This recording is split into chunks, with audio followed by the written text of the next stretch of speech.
trade deal is concerned. We're now picking up that the United States has revised its fact sheet on the historic trade deal with India, removing references to pulses and changing key purchase commitments.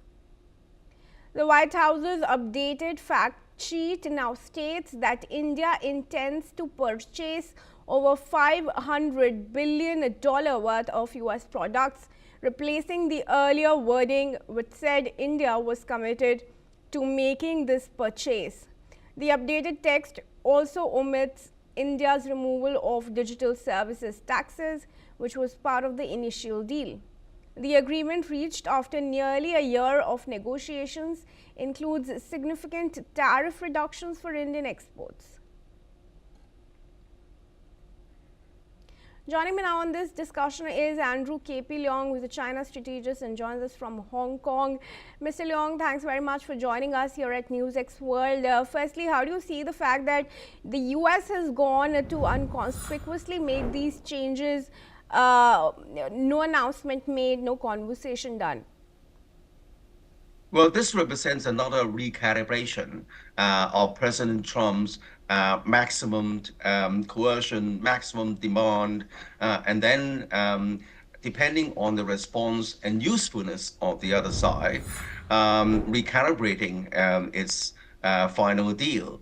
After all, well, by the way, that's known as tackle. Trump always chickens out to various degrees because Trump's increasing use of his coercive tactics is a kind of maximized negotiation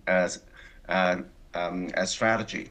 Now, as far as the India is concerned, if this must fit into the overall calculation. While the National Strategic Strategy released a couple of weeks ago reveals that the United States is pivoting towards the Western Hemisphere, it doesn't mean that the United States is forgetting about the Asia Pacific.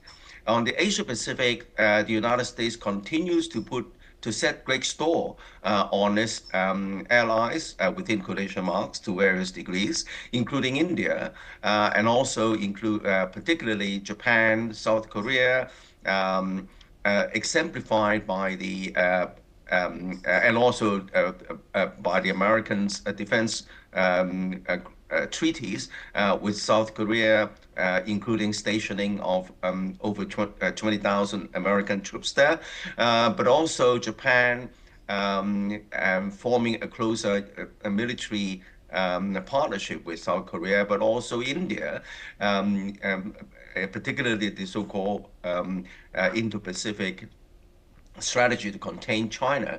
And as far as Australia is concerned, of course, is the AUKUS, Australian-UK nuclear submarine deal. So this is part of Americans' offshore balancing. But as far as India is concerned, the Trump administration doesn't want to antagonize India too much because India still remains to be very useful in this offshore balancing to safeguard Americans' interests in the Asia Pacific. Do you think this really, the changes that have happened is due to pressure from New Delhi, because India is very sensitive about its farm sector? Well, of course, India, of course, wants to safeguard its multidimensional, multipolar approach, doesn't want to be tied directly to one bloc or another. Don't forget that India still wants to maintain good relations with Russia, still buying a certain amount of Russian oil, and of course is recalibrating relationship even with China, despite the continuing rivalry and confrontation over long-standing border disputes. So it speaks to a more multidimensional, multifaceted, more flexible, more transactional, if you like, kind of foreign policy that characterized many other countries, including India, but also including the European Union and other countries in the global south. Because the whole world order, the world order established after the Second World War has now been totally dismounted no longer you can follow the traditional norms because the Trump is hell bent on is make America great again, using Americans' dominance in military, finance, the dollar, to exact maximum gains for itself, even though threatening other countries' sovereignty, as a case of Greenland and also even Canada, but to also a large extent India, imposing 500% tariffs. But then, as I said, this is a maximized negotiating tactic, which translates into a more transactional outcome at the end. Sometimes a term as a taco. Trump always chicken out, but it really boils down to how useful is the other party and how strong is the other party to defend its own self-interests. Right. Also weigh in the fact, Mr. Leon, here that along with India, US is also striking deals with its neighbors, Pakistan and Bangladesh. And Bangladesh, which is headed for election, Pakistan, which has just joined the Board of Peace and has Trump's crypto interests there. How is the US really trying to leverage these deals with South Asian countries? Well, this also speaks to the Trump administration's disbelief in the so-called traditional allies or blocs, and it forms even closer partnership to its allies' enemies, as in the case of Pakistan vis-a-vis India.